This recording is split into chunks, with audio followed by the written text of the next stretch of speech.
You're listening to the MindPod Network.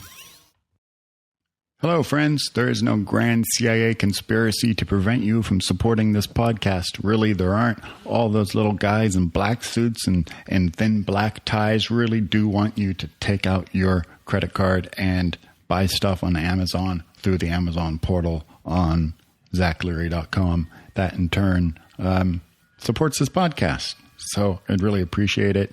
And God bless America.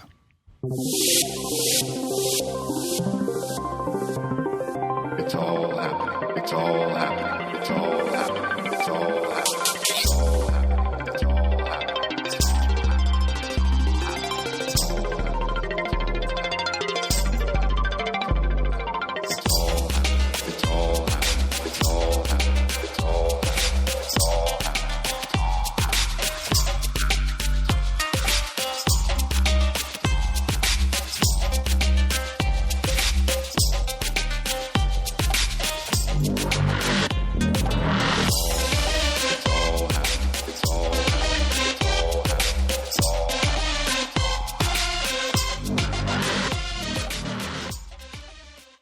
Hello, friends. Welcome to the podcast. Here we are. It's all happening with Zach Leary. That's me, your host. I'm so happy you're here.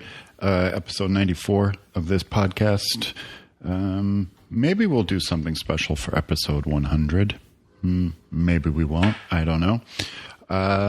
But this week on the podcast, we have Peter Janney, who is the author of a book called Mary's Mosaic: The CIA Conspiracy to Murder John F. Kennedy, Mary Pinchot Meyer, and Their Vision for World Peace. Now, if you have never heard of, if you don't know who Mary Pinchot Meyer is, I highly suggest that you listen to this podcast. And Mary Pinchot Meyer plays a significant, essential role in the early 1960s and the unraveling of what could have been perhaps a grand utopian manifestation of world peace, and as it relates to John F. Kennedy and his vision of the presidency and the influence that he had. Very, very interesting. So we'll talk more about Peter in just a second. I did want to make one announcement before we talk about other stuff. On June 28th, in partnership with the Aware Project, I will be hosting a live version of the MAPS podcast in downtown Los Angeles. It'll be a panel format with me hosting with Dr. Cole Marta from MAPS and Ashley Booth, who's the head of the Aware Project, and we'll just have a very great, exciting discussion. And Mendeleev is going to be playing a couple songs as well. So it should be a lot of fun. The community that the Aware Project has put together is really, really amazing. And if you are haven't been to one of their salons, I suggest you go. Very, very, very cool. Go to theawareproject.org for more information on that and to get tickets. And again, in downtown Los Angeles at a place called the Cross Campus. So I hope to see you there.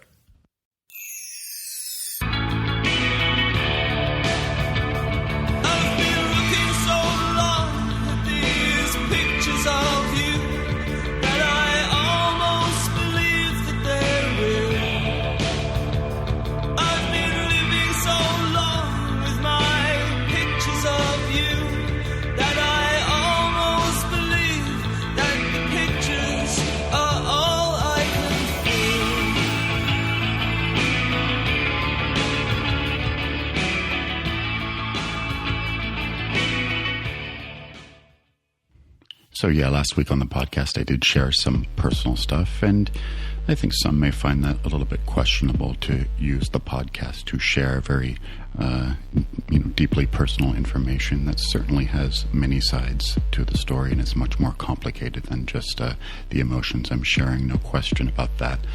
But, I'm not a journalist. This is not a news program. This is my forum and my community that, thanks to you guys and the listeners that I've built over the last couple of years to really talk about life, the ups and the downs. And it is so important to share the downs as well. because that is real. We cannot continue just to use our megaphones and our platforms that we all have now to share just kind of a saccharine, sweet version of ourselves that makes everything look like it is okay. Sometimes things are, for sure, and sometimes they are not. And I am completely heartbroken and shattered. And it's one of those points in life that sneaks up on you, and what can you say other than you'll just do your best to roll with it. It's never happened to me in quite this way before. And like I said, I just keep pushing the cliff back to try to add a little bit of distance and perspective and clarity to find out what to do next, because I do feel lost and confused, and sometimes that is just the way it goes. But thank you all for your support and for your letters of encouragement and your love, most of all, and super kind of you. And let's get back to the podcast. So like I said at the beginning, this podcast is with Peter Janney, who's the author of a book called Mary's Mosaic, the CIA Conspiracy to Murder John F. Kennedy and Mary Pinchot Meyer and Their Vision for World Peace. Now, if you haven't heard of Mary Pinchot Meyer, just let me read what Tim Leary wrote in Flashbacks about her. She's a painter, socialite, and feminist martyr who was descended from a family of American dissidents. Her uncle, Gifford Pinchot, was one of the first conservation activists and helped found the Bull Moose political party and later served as governor of Pennsylvania. She went on to graduate from Vassar College and married a guy named Cord Meyer, an anti-communist leader in liberal organizations who went on to get top level in the CIA. And after she divorced Cord Meyer, she went on to have a very close friendship and most likely a possible affair with John F. Kennedy. But there's more to the story. She did cross paths with my dad at Millbrook and Harvard, and presumably did get some psychedelics, which, so the story goes, made their way back to Kennedy. And the rest is history. Very interesting, complex, multi-layered story that has a lot to do with the Cuban Missile Crisis and Kennedy's vision for an anti-nuclear proliferation and murder and intrigue and assassinations. And it's really amazing. So check out the book, Mary's Mosaic, and written by Peter Janney. So very, very, very interesting story. And I hope you enjoyed the podcast. I sure did. Fascinating stuff. Enjoy.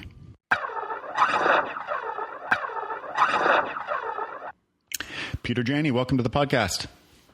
Great to be with you, Zach. Yeah, really such a pleasure to have you. And it was great to meet you here in Los Angeles, albeit briefly for a minute. But I hope we get to again someday.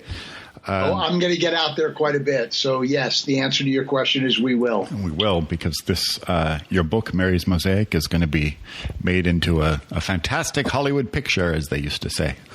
Well, hopefully, this is a story that really does cut right to the chase. And I think your listeners should know that, this book alone took me over 30 years to write. There was just so much to do. Wow. So much of me personally involved in the story, but then there was the story separate from my involvement.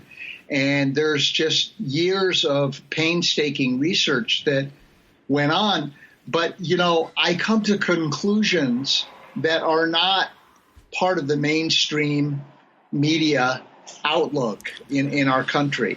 And I am very specific and very realistic as to who, for instance, was responsible for President Kennedy's assassination, as well as Mary Pinchot Meyer's 10 months after his. Well, let's start with let's start at the very, very beginning here. And I mean, you said a lot of interesting things about especially like the mainstream sort of take on the death of President Kennedy. But that idea too, which we could talk about later, the mainstream sort of, assimilation of, how things are working, and it's very appropriate for today. But your book, Mary's Mosaic, and it is subtitled The CIA Conspiracy to Murder John F. Kennedy, Mary Pinchot Meyer, and Their Vision for World Peace. So who was Mary Pinchot Meyer? Let's start there. Who was she? Well, Mary Pinchot Meyer was born in 1920. She was born into a very progressive, wealthy family, New York family. Her parents were, lefties. I mean, her father was one of the co-founders of the American Civil Liberties Union. He was a well-known lawyer as well. Her mother, Ruth Pinchot, was a writer with a left-leaning perspective. So she evolved into a family where she was given quite a bit of permission and really fostered her independence as a woman, which back in the 1920s was not something that was usually done. And she grew up in New York society with basically New York City as her playground, which she made a lot of good use of. So she was a socialite. You would say she was a socialite, like a New York City kind of Upper East Side. Yes. Yes. Okay. Park Avenue, that kind of thing. Okay. And she went to really good private schools, the Brearley School in New York City, and then to Vassar College, where her mother went. And of course, she graduated from Vassar in 1942. She was actually in the same college class as my mother and a few other people of my mother's era. And that's how my connection with Mary Meyer and her family began. Oh, wow. That's amazing. So did your mother know her? Oh, very well. Oh, wow. I didn't know that. Okay. Yeah. Yeah. Oh, yeah. They were in the same class and had a lot of similar friends. They all congregated to Washington, D.C. because that's where their husbands were working. Her husband, Cord Meyer, and my father, Peter Janney, were both high-level CIA officers who were recruited by Allen Dulles in the late 1940s, early 1950s. And recruited for what, though?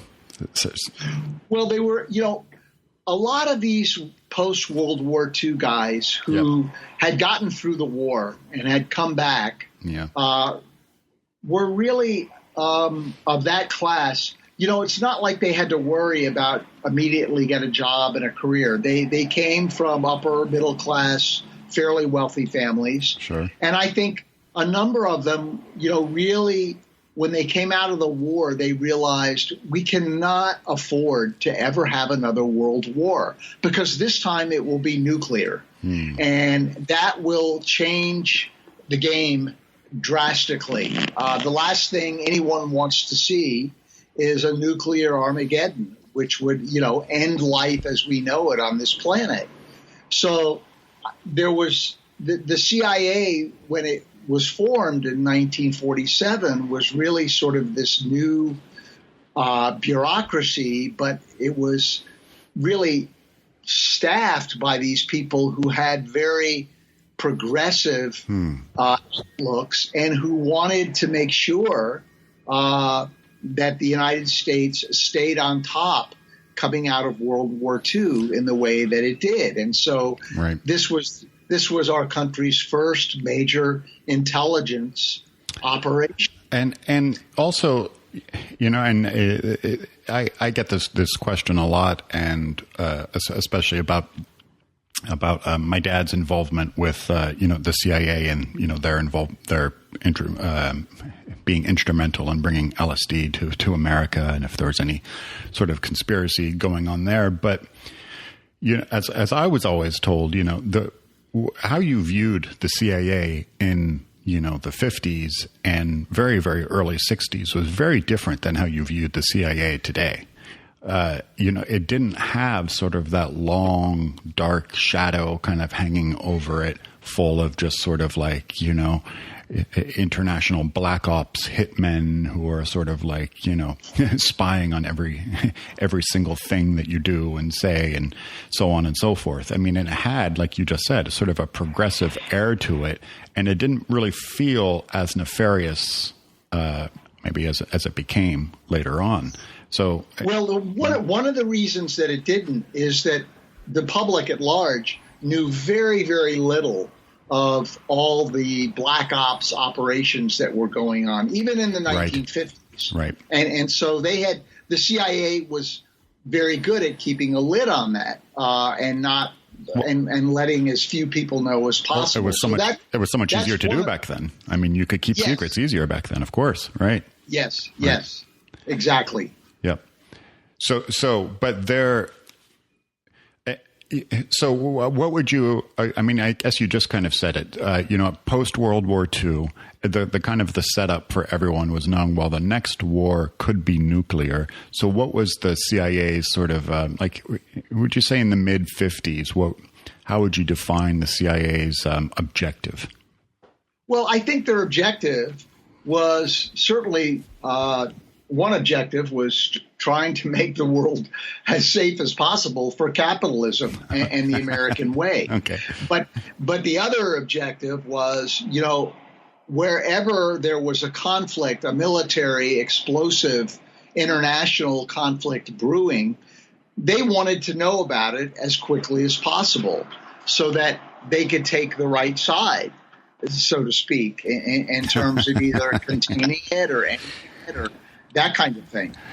Yeah, well, it's actually a very, very interesting thing to say because, these are the early days, not the earliest days, but the early sort of formative years of American involvement in foreign wars and in foreign operations. I mean, Vietnam came later, but like, for instance, the installing of the Shah in Iran, by the Americans and the British. This is the early days of sort of the CIA kind of trying this out and seeing if they could pull it off, right? And they did.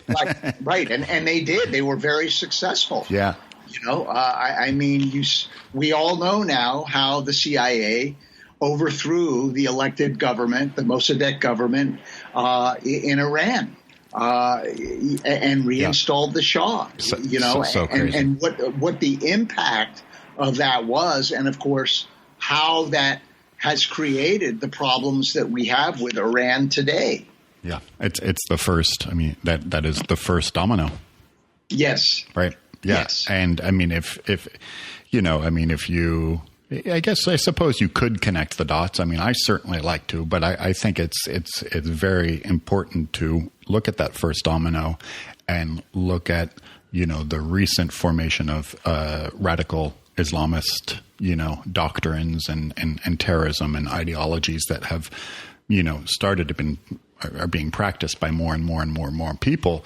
Back then, while there was, such this thing as Sharia law and things like that, of course that existed, but, there was a much more sort of, inclusionary element of Islam that did not terrorize the world. And it sort of started back then because, of these foreign meddling. Right. Yeah. Well, so to get back to, early CIA and Mary Meyer and her husband, Cord Meyer, she married this guy, Cord Meyer, who was a World War II hero. He had almost been killed. He lost an eye on Guam. He came back. He knew he'd made a huge mistake because he was a pacifist at heart. And, of course, that was always Mary's point of view. And so when he came back, he really wanted to do something very different, which was create a structure in the world for world government. So they could so that military conflicts could be resolved as quickly as possible. So Cord was part of this movement called the United World Federalists. I mean, Albert Einstein was into it. Even President Harry Truman supported it. And it was a big deal for a few years. And Cord was the rock star. I mean, he went around, lectured at college campuses, traveled a lot. Mary was writing a lot of his speeches. But then Russia became nuclear. And the communist menace, so to speak, that was fueled by CIA propaganda quite a bit, started to come on the scene, and everyone was scared of Russia and communism, and they were going to take over the world, the whole 9 yards.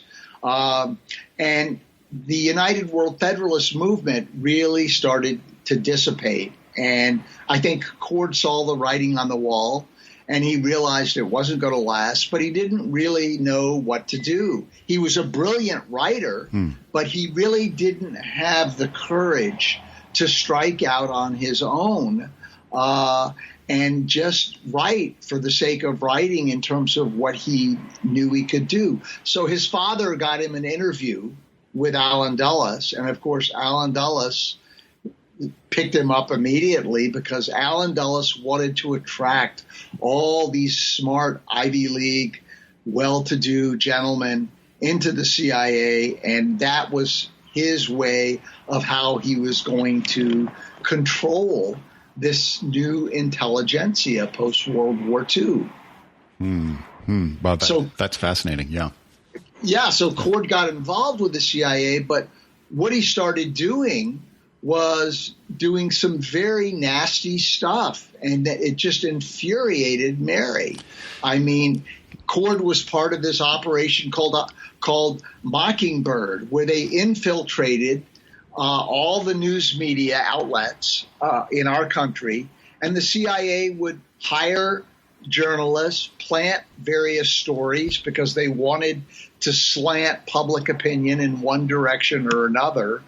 And it was just a total destruction of American press and American journalism at the expense of really eroding the foundation of one of the pillars of our democracy. That being the freedom of the press. Correct. Right. Wow. And I mean, that is just such a crazy sentiment. You could almost like the picture that you're painting, it feels like I sort of get like this aesthetic of like almost like a Dr. Strangelove feel, sort of like, these men in suits sitting around like this kind of ominous sort of circular black and steel table, just kind of talking about like their vision for the world and like planting these, and it was like that. Yes, it really was. And so, the other problem with Cord was he was becoming increasingly despondent because he was really betraying the real truth of his soul by aligning himself with Allen Dulles and the CIA. And he started drinking a lot more. Now, during that time, the other rising star was John F. Kennedy. And there was a very significant article in Glamour magazine in 1947 called 10 Men Who Care. And the article featured the sort of 10 most prominent young men of the post-World War II generation who were about to assume leadership roles in our country. And the top two were Cord Meyer and John F. Kennedy.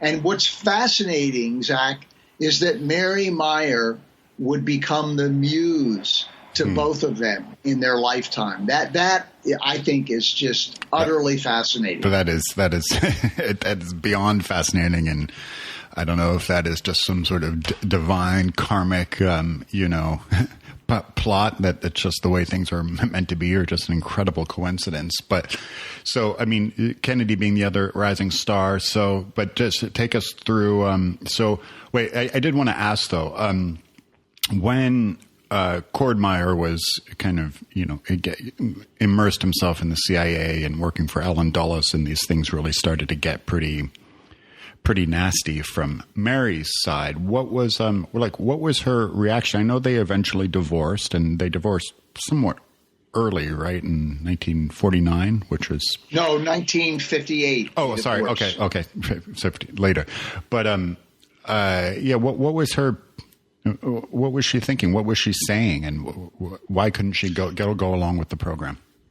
Well, Mary was an acute judge of masculine character, and she disliked Alan Dulles from the very first moment she met him. She compared him to Machiavelli, only worse, she told one friend of hers. And she saw, I think, the evil of who Alan Dulles really was. And, of course, if you read David Talbot's book called The Devil's Chessboard, which just came out a couple of years ago, it is a masterful biography of who Alan Dulles really was. And this guy really was, for lack of a better word, he was just an embodiment of evil in terms of what he was really up to. So, as Cord became more enmeshed with the CIA and doing what he was doing, Mary became increasingly disenchanted. And, of course, along with his despondency and alcoholism, their marriage was deteriorating. And it was shortly after the death of their middle child, who was hit by a car and killed, he happened to be my best friend when we were both 9 years old. That was really, I think, the turning point where Mary was courageous enough. And don't forget, many women did not do this kind of thing back then. Right. She was courageous enough to just say, I'm out of here. Our marriage is over. I'm leaving. I am initiating a divorce. And in fact, she flew out to Reno, Nevada, and where you could do this fairly quickly, established residency, and got their marriage divorced. And I mean, like you said, I mean, Mary, the more that you sort of learn about her and the tales that you tell and what you read in your book, I mean, she was a really kind of sort of early version of like a manifested, powerful, independent American woman. Absolutely. Right. So what is there anything, if you can say, is there anything sort of written or because I know a lot, she did leave a lot of notes, but her diary was gone. But is there any sort of thing like written about her point of view, like when the divorce actually happened and what she was, what her intent was, what she was thinking and why, and all of that? Well, I try to cover some of that in my book. Of course, there was a book that came out about Mary before my book in 1998 called A Very Private Woman. It did not do very well. It did not get, any real critical acclaim because of a lot of positions that it took. But, there was some, somewhat interesting biographical information in that volume as well. But the main thing is that, Mary was just increasingly stultified by her relationship with Cord. She didn't like the CIA. She didn't like the other CIA wives. She didn't like how, the men treated the women in the way that they did. And already in the late 1950s, Mary was this progressive thinking artist, painter, and she had heard about psychedelics. Yeah. She wanted to go to California.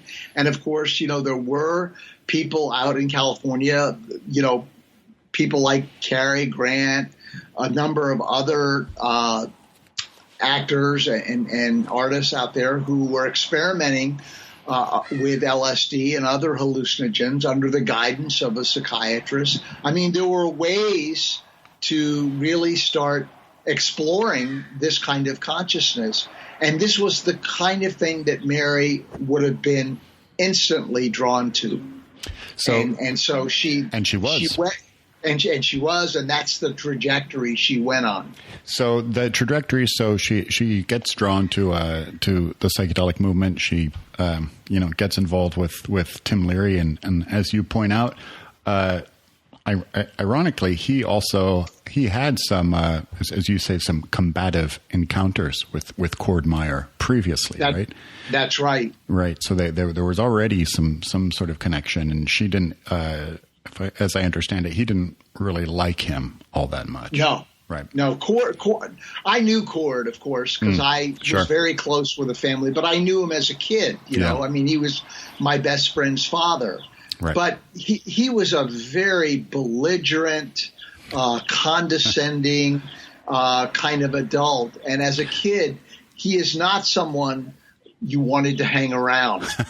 I got it. Yeah. And when you're a kid, you really pick up those vibes. Oh, God, my mean best friend's father. Yes, and even his own son, Michael, who was my best friend. I mean, Michael was intimidated by him. He was scared of him. And, I've always had the thought in the back of my mind that things being what they were for Michael and that family, he just wanted out. And when I say he wanted out, I think there was a part of him who was just saying, I'm too terrified living in this kind of milieu. And, he gets killed. So so Mary kind of going on the psychedelic route, she crosses paths with Tim. What happens there? Well, I think, when Mary came to Harvard and introduced herself to Tim, she was already involved with JFK, but she did not use her married name. She introduced herself to Tim as Mary Pinchot. And because I think she knew that Tim had known Cord, and she wanted to stay out of that vortex as completely as possible. Mary was very secretive about some things, and she never told Tim who she was involved with. I mean, it wasn't until in 1976 that Tim found out finally that it had been JFK who she had been involved with all the time that she was visiting with Tim in 1962 and I think possibly early 1963. So, of course, Tim was just inundated by everything that was going on at Harvard. And, I talked to Ralph Metzner about this, who was one of his graduate students. And, I really got a clear sense about how busy things were. Tim liked Mary quite a bit and agreed to help her. He didn't really put all the pieces together as to what she was actually doing. I mean, she did tell Tim, look, I've got a group of women in Washington. We believe that it's important to turn on powerful male leaders to have some sort of cosmic consciousness experience so that they stop making war and understand that making various forms of love, for lack of a better way to say it, is really what life should be about. That's kind of fantastic. That's awesome. And I mean, Tim would call her, he referred to her as Mysterious Mary from Washington. That's right. Right. So what did he think he was doing with her? Well, she came to him saying, look, I want to know how to guide people who are, using psychedelics. I want them to have a successful experience. Yeah. Will you teach me? Will you help me? So if you read Flashbacks, which is where Tim really gets into his experience of who Mary was, you begin to see that Tim was, very taken with Mary and her courage and her, her chutzpah in terms of trying to do what she's doing. But Mary also takes Tim aside and said, you do really understand, don't you, how the CIA is trying to use these drugs. And I think, if you read Flashbacks and you read those sections, it's Tim and this guy Hollingshead who are talking to Mary, and she's informing them, look, the CIA is nefariously using these substances for brainwashing and for war making of one kind or another. And this is very, very dangerous. Yeah. So it not only is it dangerous, but Yeah. I mean, that it's a funny relationship, though, because I do think at the time, Tim knew that it was dangerous, but, it was almost like a calculated risk, I think. Yes. It's like he knew that, but at the same time, it's like, the other side of the coin, the other side of the beneficial side, and how it could sort of, how it would change our culture and permeate, all the young, fragile minds of that generation. I think he sort of thought it was worth the risk, right? Absolutely, he thought it was worth the risk, and I mean, as Tim once said in one quote, he said this was not a fad. This was a worldwide revolution of religion and religious experience. Yeah. And I think there's really no other way to say it, as well as he did. Tim really grasped what was at stake here, and as you of all people know, it was profound. It was profound, and there are a lot of it feels to me that sort of looking at it from a historical perspective now, there seems like there's a lot of parallels between the personalities of Tim and of Mary. Is that they, this had potential for a wide, a very wide set, applicable, mass level religious, experience that could really change the hearts and minds of so many people. And it seemed like Mary too also had a very grand vision, or at least some kind of sort of vision for a utopian playground, a utopian fantasy, or something, that the way things should and could work. Well, I think that's a very good point, Jack, and we really need to focus on that for a minute, because I think this was initially one of her motivations for getting involved with JFK. I mean, she knew JFK was a wounded human being. Sure. I mean, we know from the books that have been written about him that he had profound problems with intimacy and connection and with women. Yeah.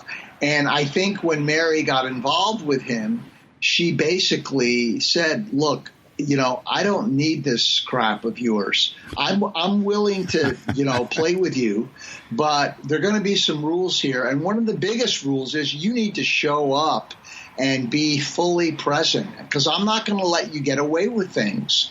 And so I think, Mary gently was confronting JFK to really go into periods of self-examination. What are you really doing by sleeping with all these women? What is this really about? And she wasn't particularly threatened by it. I think she really thought that there was the province of healing here, the potential for healing for JFK. And I think JFK really came to see that his relationship with Mary was what I call a relationship of redemption, that he had a real opportunity to be with a woman who was just as strong as he was in many respects, and in many other respects quite a bit stronger, and that he could rely on her, he could trust her, and she would show up for him in ways that no other person could at that time. And that's what I think was the driving force of one of the many dimensions of their relationship. The other, of course, was she really was trying to help him get out of this Cold War mentality. And so after the Cuban Missile Crisis took place in the fall of 1962, where this planet really came to what many historians feel was the most dangerous moment in all of human history. We were very, very close of getting into a nuclear shooting war. And had that taken place, you and I would not be talking to each other right here, right now. Yeah, it was right there. It was 4th and goal, right? That's right. Yeah. 4th and goal, right there. Quick little timeline thing. I'm just curious. Mary's involvement with JFK began when? Well, I think their intimate involvement probably began sometime in 1960. Where he was coming into the election, possibly post-election, maybe right before, but. It certainly was right around that time where they began to have a physically intimate relationship with one another. And, of course, as soon as he moved into the White House, the Secret Service logs demonstrate that she was in and out of there, more than 50 times. God, that's amazing. And regarding the psychedelics with Tim, did she ever do acid with Tim? With JFK? No, with Tim. And did she actually have a lot of psychedelic experiences with him?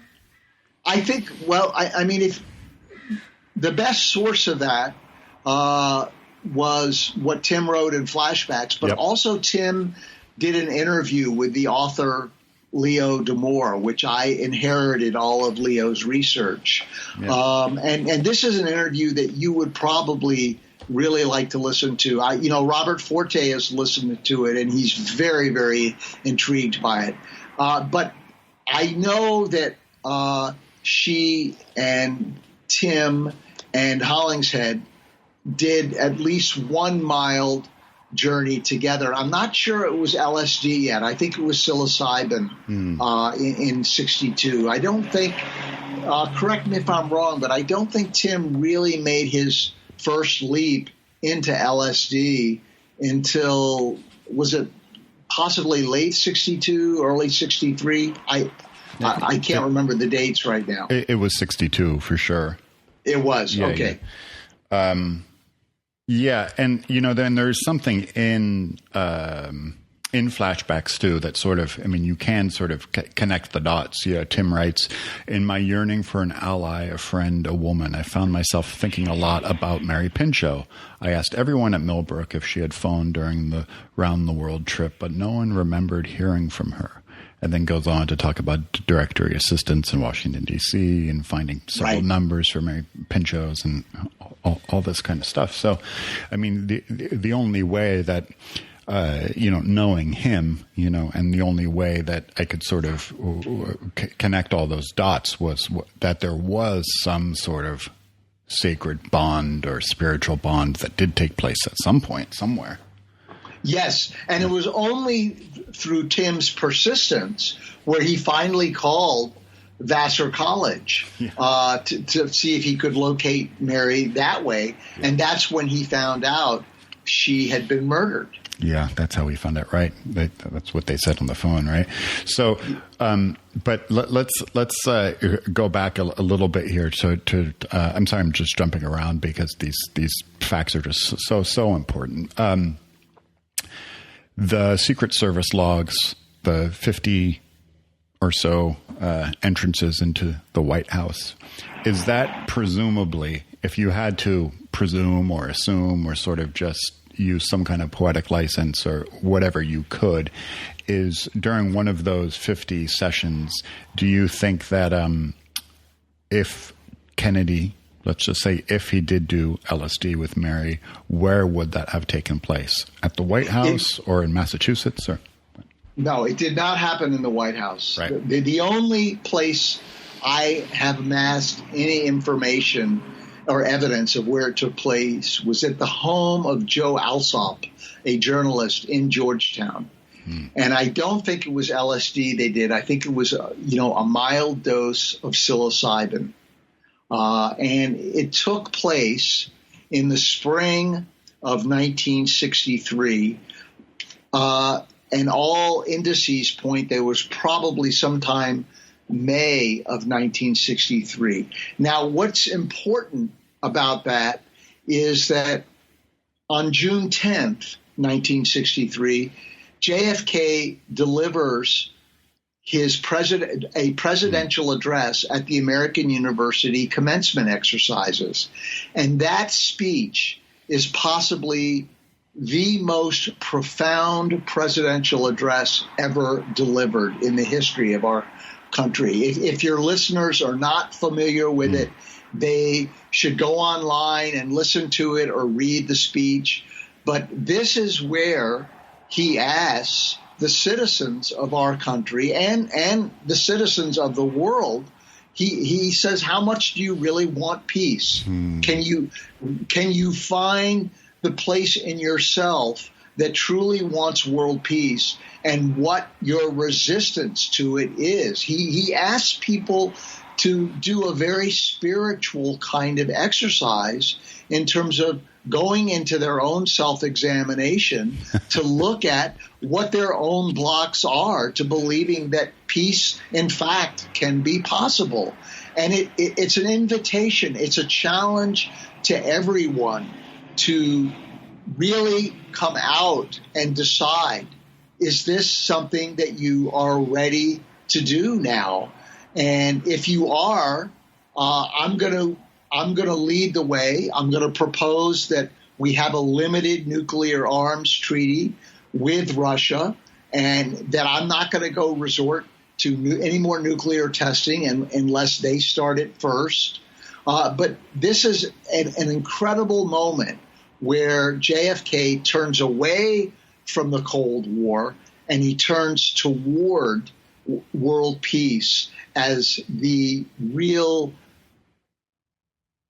most important trajectory of his presidency. And I don't think he would have taken that position, Zach, if he had not been having this relationship with Mary Pinchot Meyer, and also to some degree whether his brief, mild psychedelic journey with her was somehow the last little kick in the butt he needed to say, God damn it, I'm going to do this now. Well, it's time to really put my money where the mouth is. I mean, can you imagine yourself, doing any kind of psychedelic, heavy or mild, being the president of the United States after the Cuban Missile Crisis? That setup is just so insanely powerful because, you would be playing that tape over and over and over and over again in the psychedelic mind.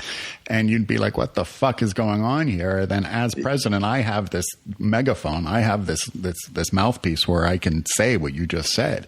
So, it had to be that way. Well, here's the other really important point that we didn't know until a few years ago. And that is that JFK and Nikita Khrushchev were having a secret relationship behind the backs of the State Department, the CIA. They were writing these very poignant letters to one another, and they were working on their own personal relationship and trying to forge a dimension of trust that they had not been able to reach before. And I think Khrushchev was very aware at the Cuban Missile Crisis, oh my God, this is spiraling out of control.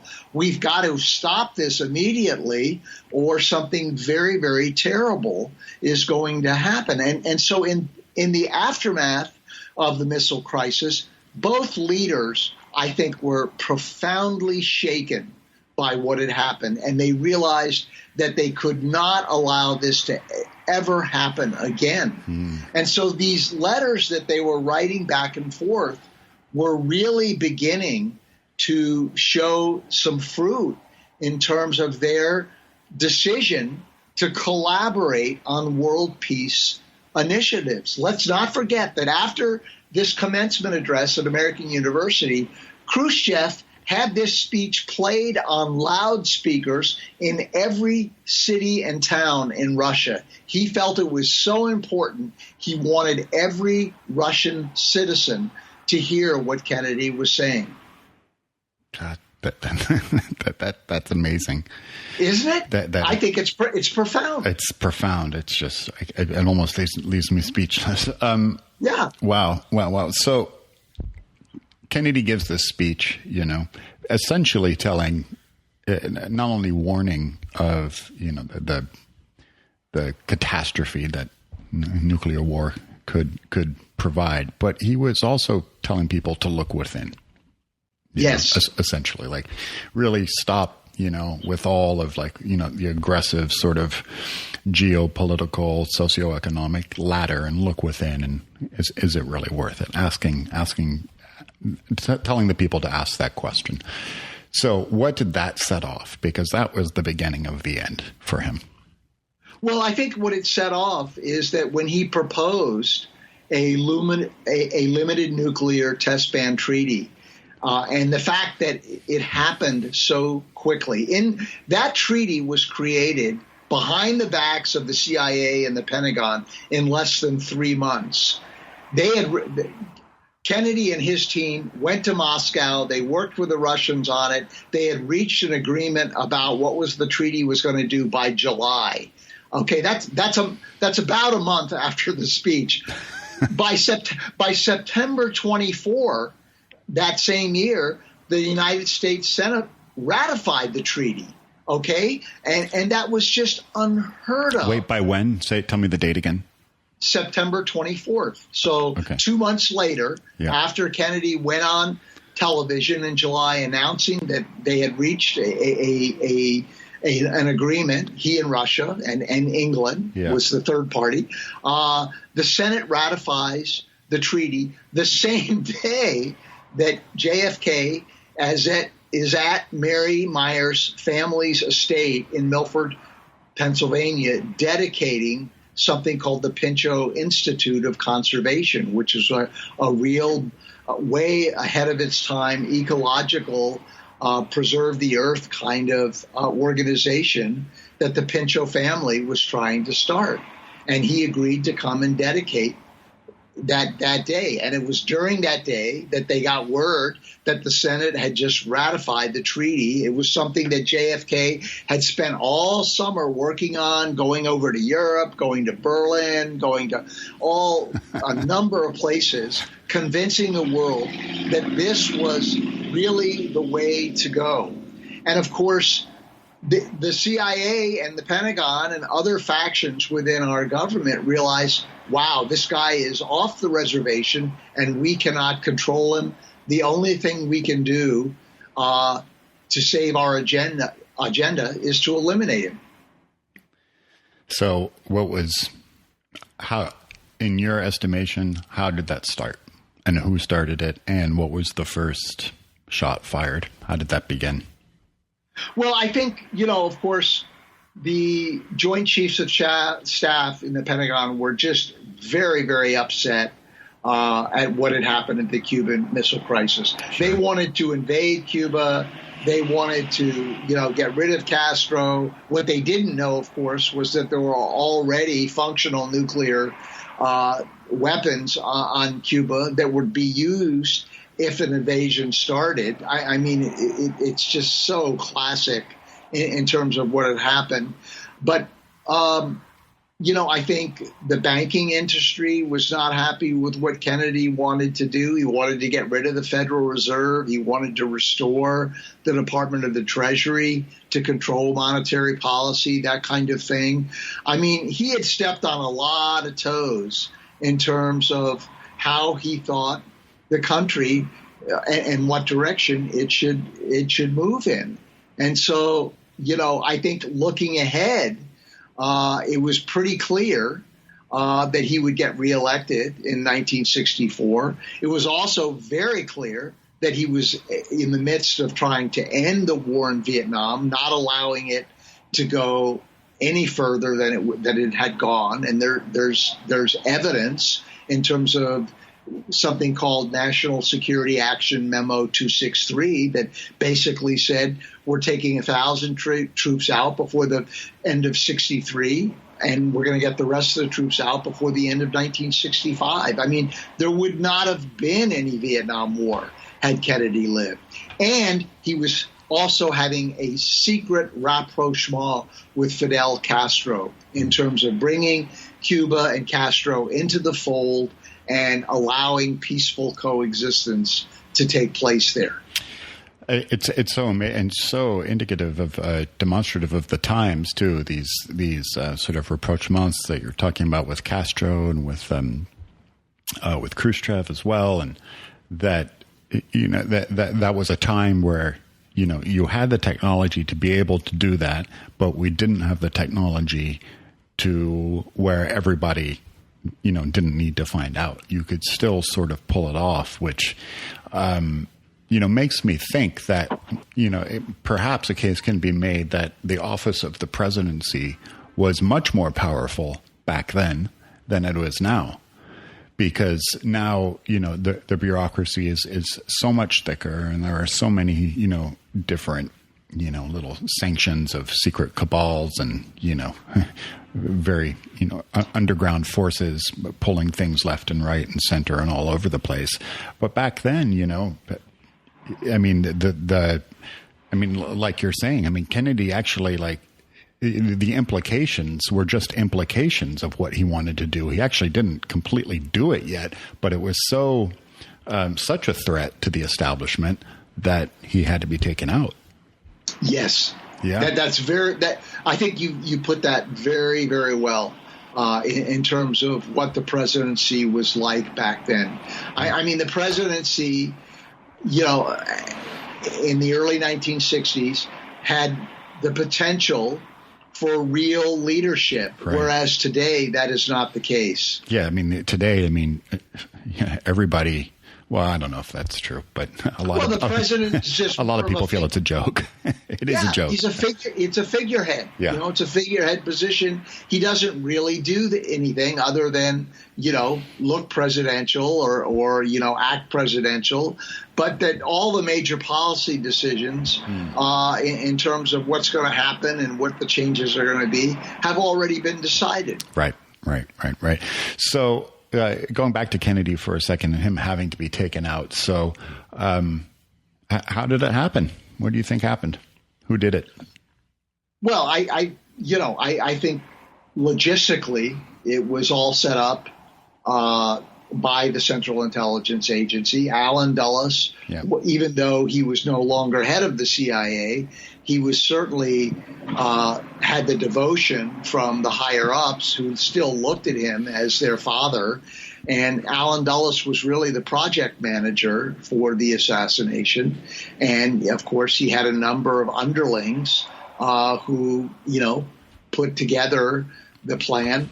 There was, some people think there were 3 potential plans. There may have been 3. There were certainly 2 because there was an exact replica of what happened in Dallas was supposed to happen in Chicago on November 2nd.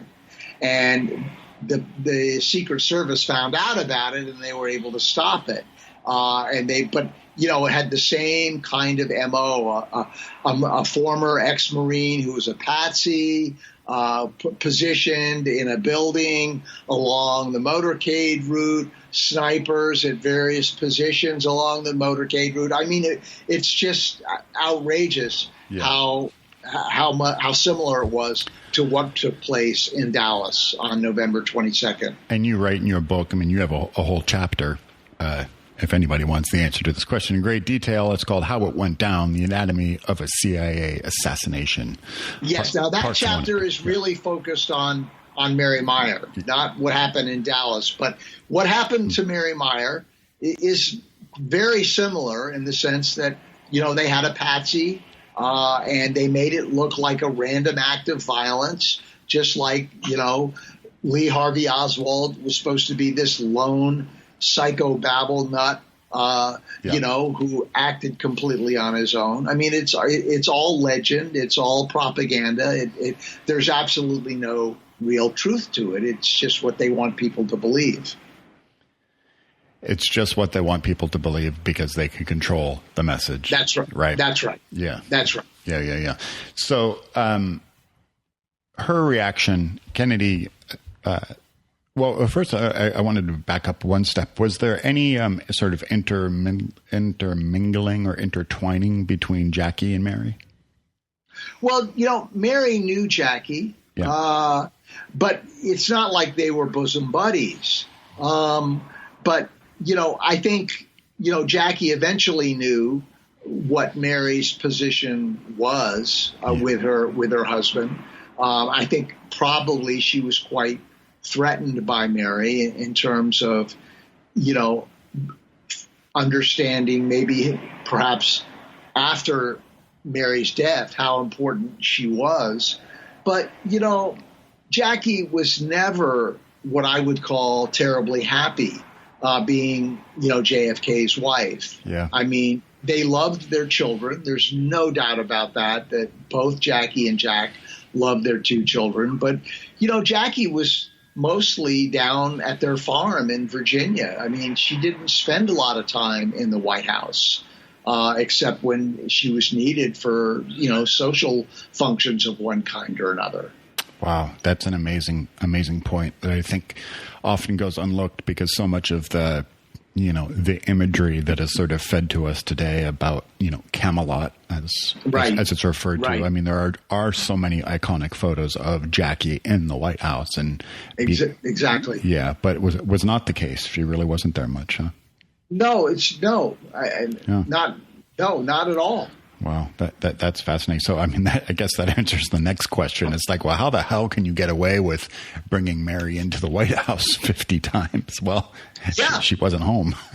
That's exactly right. Right. And there were times where JFK went to Mary's house too. I mean, I had some very good evidence for from someone who knew the secret service agents who used to take him over to Mary's house. So, I mean, they had Joe Alsop's house when they needed it and he was away, that kind of thing. There were a lot of opportunities when they wanted to be together. So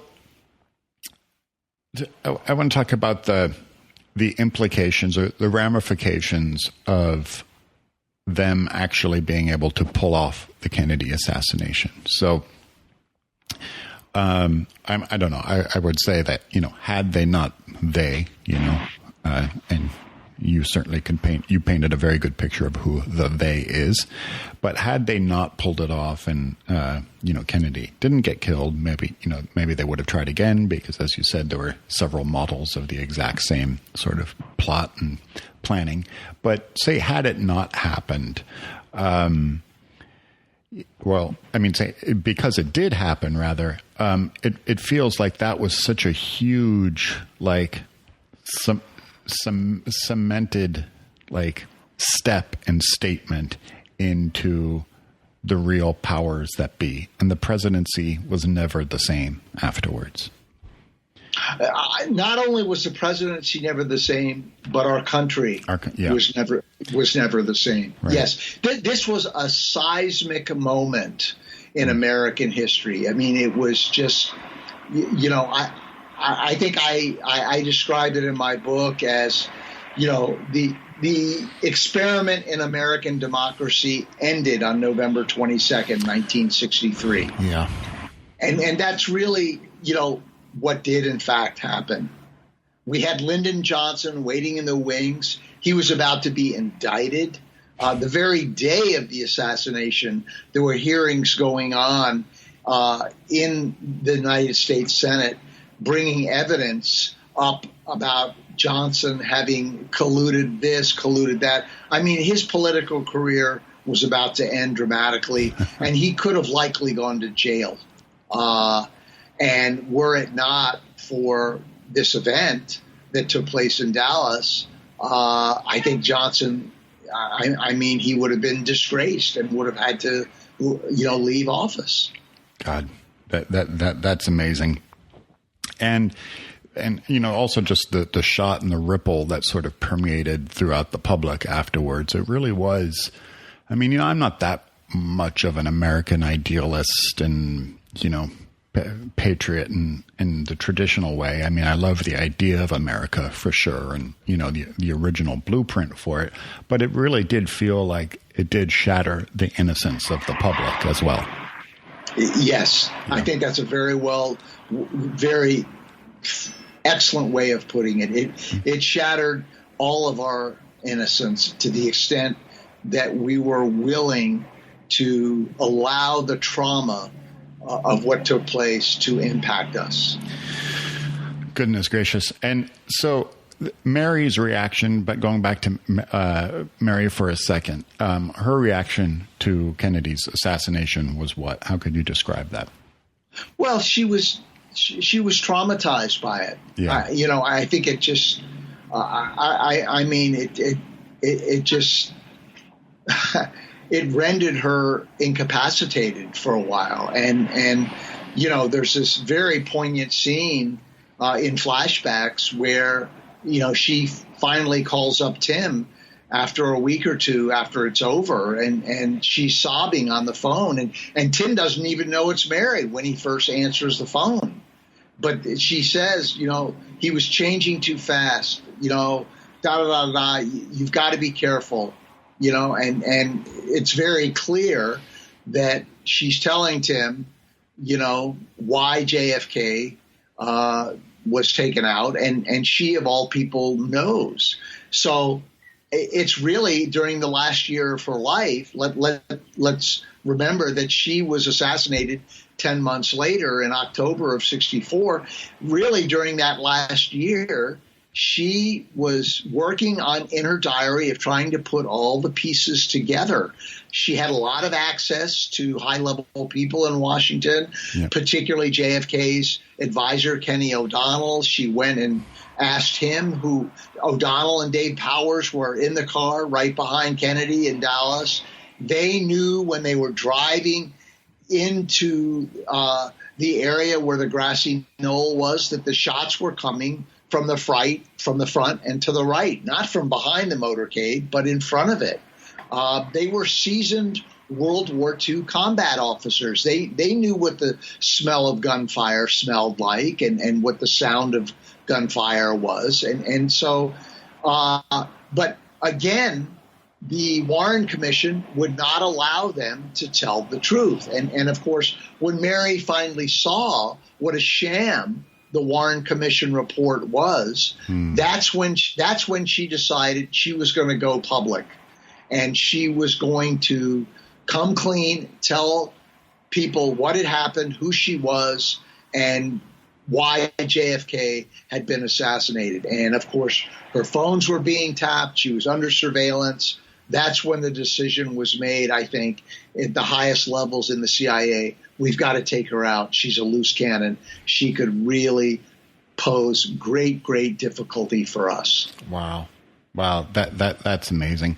So, I mean, the combination of all of this, of his death, her role it's so fantastic. She just feels sort of like this almost ethereal oracle, sort of, cosmic dust spreader who was just going around and sprinkling all of this, living in a very different world for a woman of that time, and managed to. You there? Yeah, just sorry. Managed to accomplish a lot because of her, sheer tenacity and it seems like the grace of her personality as well. But the death of both of them again, and just how it really created the model for the modern United States government, I think probably still rings true today, right? I mean, it's still the model. Yes. And that's why I don't think in our lifetime, Zach, you will ever see a president like Kennedy. I mean, this guy, despite all his, personal issues, that kind of thing, he really was a true visionary. He really did turn a huge new direction and realized the insanity of what was taking place, with the Cold War, and that there was only one solution, and that solution was the pursuit of world peace continually. It was the solution of nuclear disarmament, which he really wanted to, rid the world of these terrible weapons.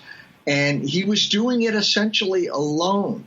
It's not like the impetus for this drive that he has was coming from within. Now, we can argue and speculate like, well, how did that happen? And how could he make this turn in the way that he did?